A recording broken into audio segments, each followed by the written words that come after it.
अगस्त ऋषि कैसे? तो कहते हैं भगवान राम जब मां जानकी को लेकर अयोध्या पधारे तो मां जानकी ने आग्रह किया कि प्रभु बहुत दिन हो गए और किसी ब्राह्मण को जी भर भोजन नहीं कराया।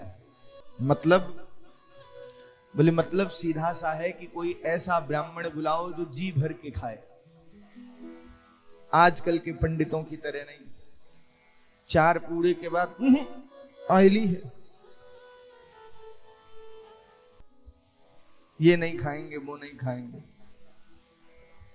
खूब ऐसा ब्राह्मण बुलाओ जो खाए, भले ही पेट खराब हो जाए लेकिन खाए। बोल भगवान श्री राम ने मन ही मन अगस्त ऋषि का ध्यान किया। अगस्त ऋषि पधारे और द्वार पर स्वयं अगुवानी के लिए आए, भीतर लेकर आए, आसन पर बिठाया और मां बड़े ही पवित्र भाव से, देखो जीवन में बहुत समझने की बात, दान देने वाले से ज्यादा महत्वपूर्ण दान लेने वाला, दान देने वाले से ज्यादा महत्वपूर्ण दान लेने वाला व्यक्ति होता है। और यही कारण है कि हमारे पूर्वजों से यह परंपरा चली आ रही है कि दान हमेशा झुककर किया जाता। कभी आपने ऐसा देखा क्या? पंडित, ये झुककर देने की परंपरा हमारे पूर्वजों की है, क्योंकि दान देने वाले से ज्यादा महत्वपूर्ण व्यक्ति दान लेने वाला है। क्यों? क्योंकि उस दान के बदले में वह अपने जीवन की तपस्या आपको अर्पित करता है, अपने जीवन की तपस्या आपको देता है। इसलिए जीवन में जब कभी अवसर मिले तो सहयोग करिए, दान करिए, सम्मान करिए, अभिवादन करिए, लेकिन हृदय विशुद्ध हो, पवित्र हो और भाव कि महान मैं नहीं, महान सामने वाले। मां बड़े ही पवित्र भाव से सुवर्ण के थाल में, चांदी की कटोरियों में नाना प्रकार के व्यंजन संवार कर लेकर उपस्थित होती है और बार बार अपने भाग्य की भूरी भूरी प्रशंसा करती है कि ना जाने जीवन के कौन से सद्भाग्य हैं जो ऐसे ऋषि के चरणों में बैठकर उनको कुछ पवाने का, कुछ उनको भोग लगाने का अवसर प्राप्त हुआ। वहीं राम जी ने थोड़ा इशारा कर दिया, बोले देख लेना, इनको ऐसा पंडित चाहिए जो जी भर के खाए। तो वो तो अगस्त ऋषि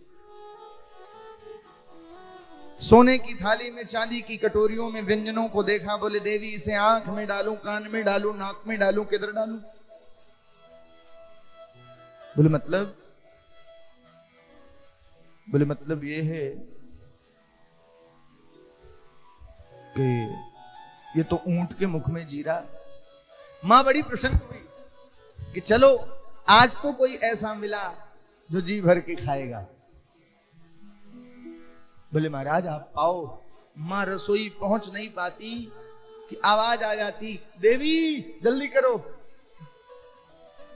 सुबह 9 बजे बैठे थे, दोपहर के 12 बज गए। मां थक गई लेकिन सब्र का बांध नहीं टूटा।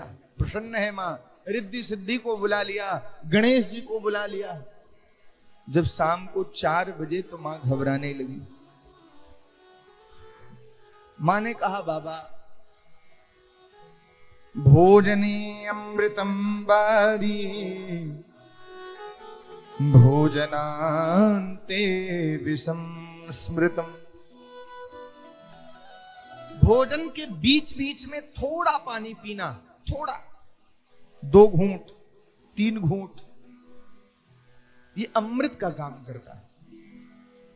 और भोजनांते विषम स्मृतम, भोजन के ठीक बाद पानी पीना जहर के समान है। क्योंकि जब हम भोजन करते हैं तो हमारी जठराग्नि जल जाती है, प्रज्वलित हो जाती है। मुख चला नहीं कि भीतर से जठराग्नि प्रज्वलित हुई और जठराग्नि प्रज्वलित होकर के उदर के भोजन को पचाती है। अब 5 मिनट में हमने भोजन किया, ऊपर से duck duck duck duck duck duck duck duck पानी डाल। और हमने तो कई लोगों को देखा है जग का जग पानी पी जाते, लोटा का लोटा। तो नियम है भोजने अमृतम बारी, भोजन के बीच में थोड़ा 2-4 घूंट पानी पीना। एक रोटी पा लिया तो 2 घूंट पानी, एक रोटी पाया तो 2 घूंट पानी। हमारे स्वामी श्री जीवानंद जी महाराज सोच रहे होंगे खुद तो पीते नहीं, सलाह बड़ी अच्छी दे रहे। ऐसा मेरा स्वभाव है, मैं भोजन करते वक्त पानी लेता ही नहीं, भोजन के बाद थोड़ा सा 2-3 घूंट, बीच में पीता ही नहीं। लेकिन नियम है, मां ने कहा बाबा बीच बीच में थोड़ा पानी लेना चाहिए। अगस्त ऋषि ने कहा देवी पहले बीच तो आए, बीच आए तो ले ले। शाम को 4 बज गए, अभी तक बीच नहीं आया। मां दौड़ कर गई, राघव के चरणों को पकड़ा कि प्रभु आदि क्षमा करो, मैं समझ गई। अब जीवन में कभी नहीं कहना कि किसी ब्राह्मण को जी भर भोजन कराना। क्यों? क्योंकि ब्राह्मण के मुख से भगवान ग्रहण करते हैं और शास्त्रों ने तो यहां तक कहा कि ब्राह्मण के मुख से तो ठाकुर जी ग्रहण करते ही हैं, अपितु प्रत्येक वैष्णव के मुख से ठाकुर जी ग्रहण करते हैं। यदि आप वैष्णव हैं तो निश्चित आपको भक्ष्या भक्ष का विचार करना चाहिए कि हम क्या खा रहे हैं, क्या नहीं खा रहे हैं, कैसा खा रहे हैं, कैसा नहीं खा रहे हैं। क्योंकि आप निश्चित समझिए, यदि आप वैष्णव हैं, आपके पीठ पर वैष्णवता का ठप्पा लगा है, तो आप केवल आप जो खाते हैं वो आप नहीं खाते, अपितु आपके शरीर से भगवान भी पाते हैं।